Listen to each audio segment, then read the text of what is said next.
Alors, on va parler un peu du Coran. Donc le Coran, sourate 27, verset 76. Ce Coran raconte aux enfants d'Israël, ceux qui suivent la Torah, les évangiles, le Coran, la plupart des sujets sur lesquels ils divergent. Donc le Coran vient remettre un peu d'ordre par rapport non pas l'évangile à la Torah, mais aux religions qui en découlent. Le judaïsme, le catholicisme et même, par anticipation, les religions de l'islam, le sunnisme et le chiisme.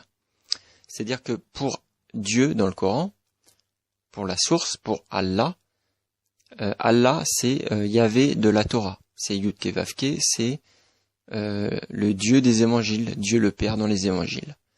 Pour Allah, enfin le Coran vous explique en fait il n'y a qu'un seul Dieu, il y a trois livres, un seul Dieu, avec trois noms différents. Sourate 41, ça beaucoup de gens ont du mal, tous ceux qui ne sont pas musulmans ne le savent pas, mais vous demandez à n'importe quel musulman, il le sait. Sourate 41, verset 45, nous avons effectivement donné à Moïse le livre. En fait, Allah vous explique qu'il est Yahvé, qu'il est Yud-Ké Vav-Ké, qu'il est le Dieu de la Torah, qu'il est aussi le Dieu des évangiles. Donc le Coran valide la Torah et les évangiles. Sourate 3, verset 3, il a fait descendre sur toi le livre avec la vérité, confirmant les livres descendus avec lui. Et il a fait descendre la Torah et les évangiles. La Torah et l'évangile. Sourate 7, verset 144, et Allah dit, ô Moïse, je t'ai préféré à tous les hommes, par mes messagers et par ma parole. Prends donc ce que je te donne et sois du nombre des reconnaissants. Donc Allah a donné la Torah à Moïse. En fait, c'est le même Dieu, c'est ça qu'il faut comprendre quand on lit le Coran.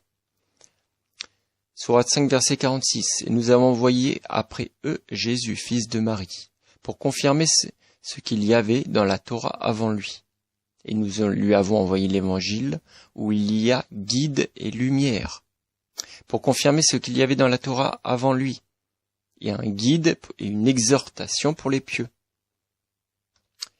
Sourate 5, verset 65.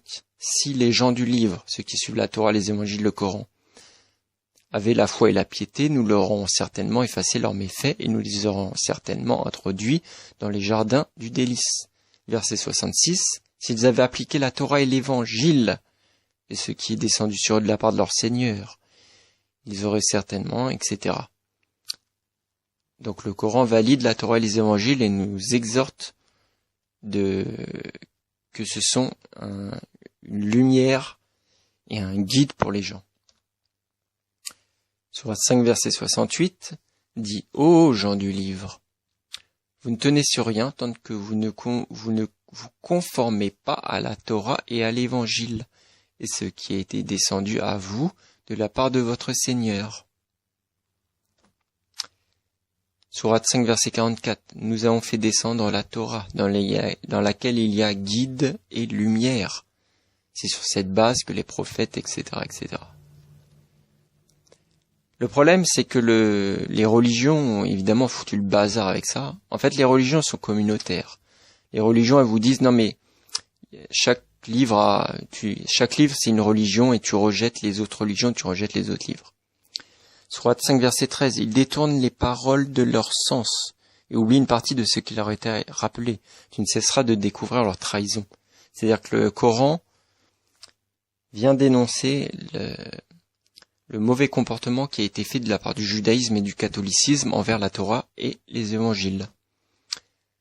Donc c'est quoi cette trahison ? C'est les scribes et les pharisiens, ceux qui ont modifié, ceux qui ont fait des fausses traductions, je vous en ai parlé un petit peu avant. Sourate 5, verset 18. Les Juifs et les chrétiens ont dit, « Nous sommes de Allah ses préférés. » Dit, « Pourquoi vous êtes-il donc châtiés pour vos péchés ?» Donc, encore une fois, les Juifs, ceux qui suivent le judaïsme, et les chrétiens, ceux qui suivent uniquement les textes chrétiens et qui suivent finalement la doctrine chrétienne. Sourate 5, verset 62. Et tu verras beaucoup d'eux se précipiter vers le péché et l'iniquité et manger des gains illicites. Comme est donc mauvais ce qu'ils œuvrent. Sourate 63. Pourquoi les rabbins de la Et les docteurs de la loi religieuse ne les empêchent-ils pas de tenir des propos mensongers et manger des gains illicites, que leurs actions sont mauvaises? Verset 64, et les Juifs disent, la main d'Allah est fermée. En gros, les Juifs, ils disent, en fait, il n'y a que nous qui sont les fils de Dieu, les fils d'Hachem.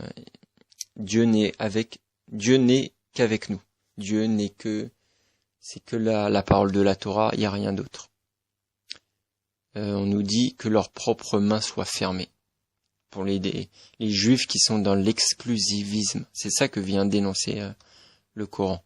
Sourate 2, verset 116. Ils ont dit, Allah s'est donné un fils. Alors là, le Coran met un gros stop au catholicisme, non pas aux évangiles, mais à l'interprétation religieuse du catholicisme, qui dit que Jésus est le Fils de Dieu, au sens littéral. C'est donc Sourate 2, verset 116. Ils ont dit, Allah s'est donné un fils, gloire à lui. Non, mais c'est à lui qu'appartient ce qui est dans les cieux et à la terre, et c'est à lui que tous obéissent. Sourate 9, verset 31, ils ont pris leurs rabbins et leurs moines, ainsi que le Christ, fils de Mariam, c'est-à-dire Marie, comme Seigneur en dehors d'Allah, alors qu'on ne leur a commandé que d'adorer un Dieu unique, point de divinité à part lui. C'est vrai que les chrétiens adorent Jésus. Alors il n'y a aucun verset dans les évangiles qui dit adorer Jésus. Jésus à aucun moment ne dit adorez-moi. Mais par idolâtrie, comme la majorité des gens sont idolâtres, soit envers leur chef religieux, soit envers le Messie, soit envers leur prophète, les chrétiens se sont mis à adorer, à vénérer, à mettre des statues de Jésus, etc. Et le Coran vient remettre un peu d'ordre là-dedans. Sourate 5, verset 116. Et rappelle-toi le moment où Allah dira, « Ô Jésus, fils de Marie, est-ce toi qui as dit aux gens, prenez-moi ainsi que ma mère pour deux divinités en dehors d'Allah? Ils diront, gloire et pureté à toi. Il ne m'appartient pas de déclarer ce que je n'ai pas le droit de dire. » En gros, voilà, le Coran dénonce que les chrétiens, c'est devenu des idolâtres de Jésus, pour faire simple. Sourate 9, verset 30, les chrétiens disent, le Christ est le fils d'Allah. Telle est la parole provenant de leur bouche. Ils imitent le dire des mécréants avant eux. C'est vrai qu'à aucun moment, Jésus dit de manière littérale qu'il est le fils d'Allah, enfin le fils de Dieu au sens littéral du terme. Parce qu'en fait, la majorité des gens prennent le texte de manière littérale. Sourate 5, verset 17. Certes, sont mécréants ceux qui disent « Allah est le Messie, fils de Marie ». Dit « Qui donc détient quelque chose d'Allah pour l'empêcher? S'il voulait faire périr le Messie, fils de Marie, ainsi que sa mère et tous ceux qui sont sur la terre. À Allah seul appartient la royauté des cieux et de la terre.